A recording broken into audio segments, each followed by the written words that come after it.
Hello, and thank you for joining us on the Monday edition of Journalist Hangout. I am Abosede Adeniyi. Today on the program, 2,500 delegates participate in PDP National Convention, endorse Abdurrahman Mohammed as National Chairman, Samuel Anyanwu as National Secretary, and other NWC members. Kwankwaso resigns from NNPP, cites political realignment for reason. And later on the show, President Tinubu says Nigeria will overcome the new economic difficulties arising from the Middle East war. I'll be hanging out with Tunde Abaton and Adeni Ifetayo. We are ready. If you are, Journalist Hangout starts now.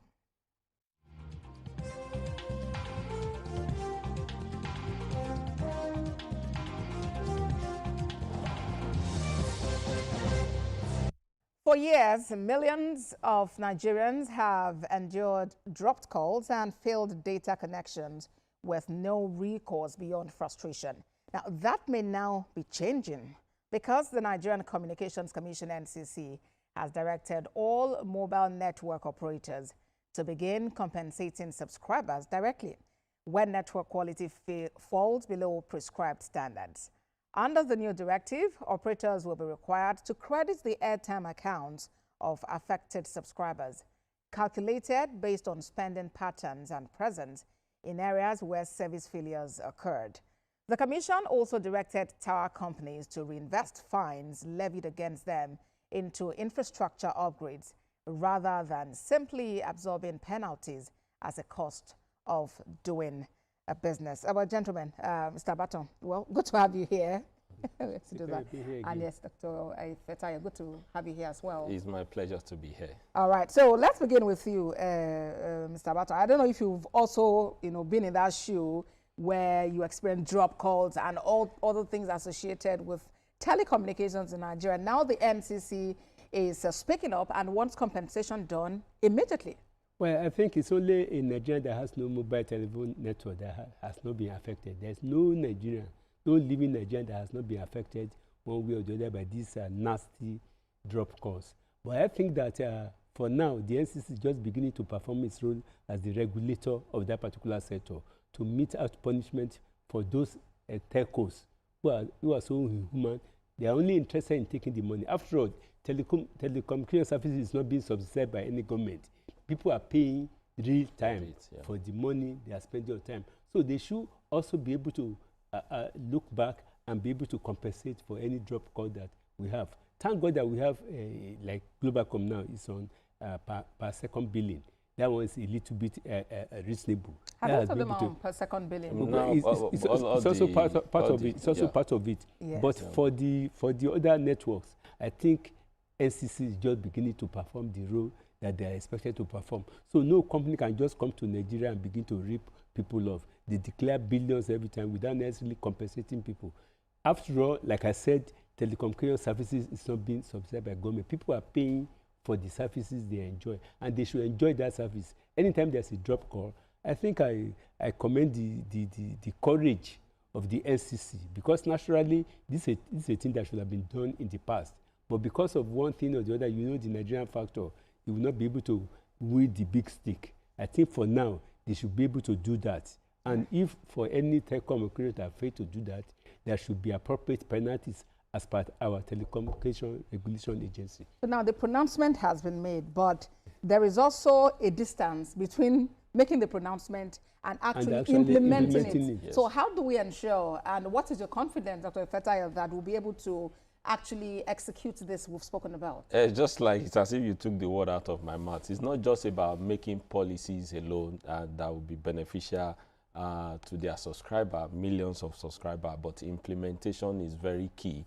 And so it's not just, I want them to give a timeline, maybe from Tuesday, 21st of September, any drop call, any failed messages, and you are being, they charge you, you make a complaint. It's not just telling the telcos that you need to compensate them.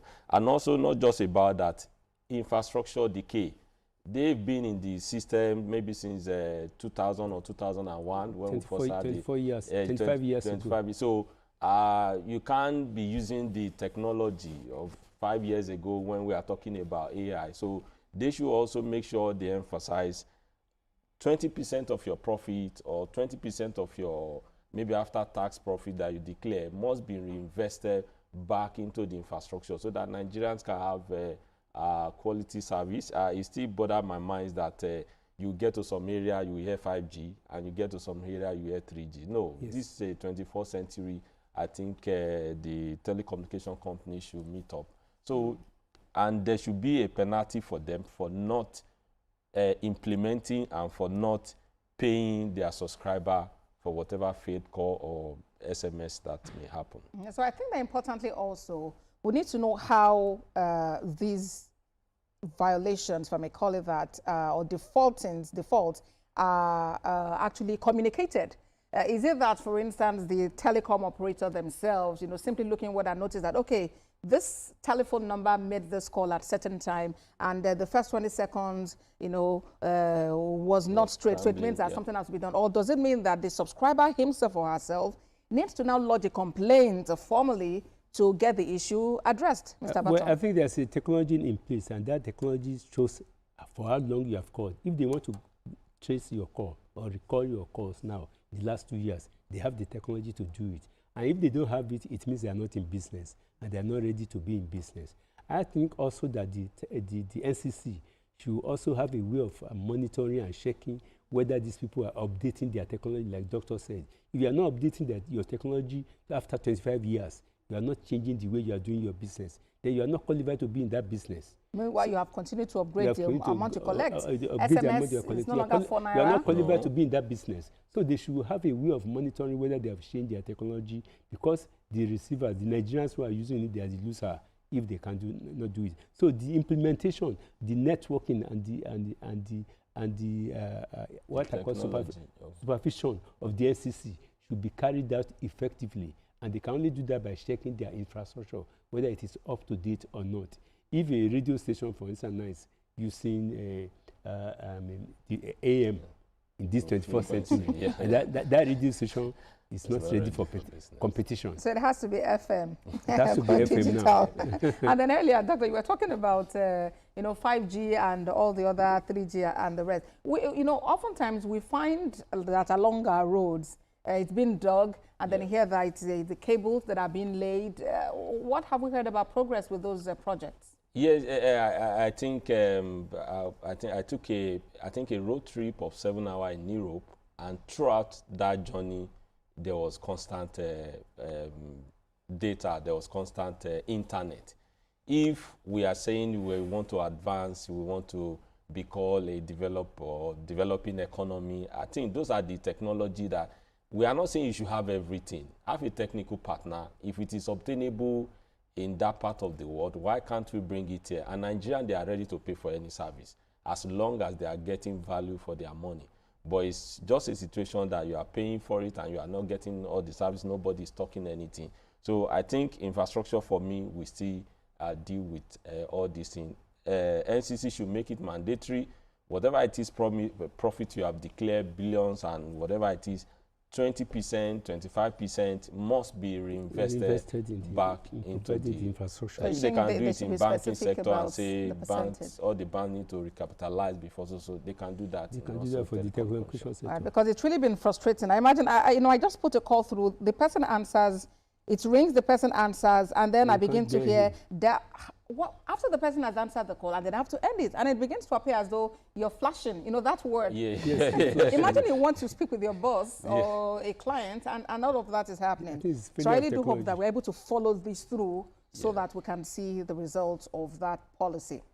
Okay, let's move on from there.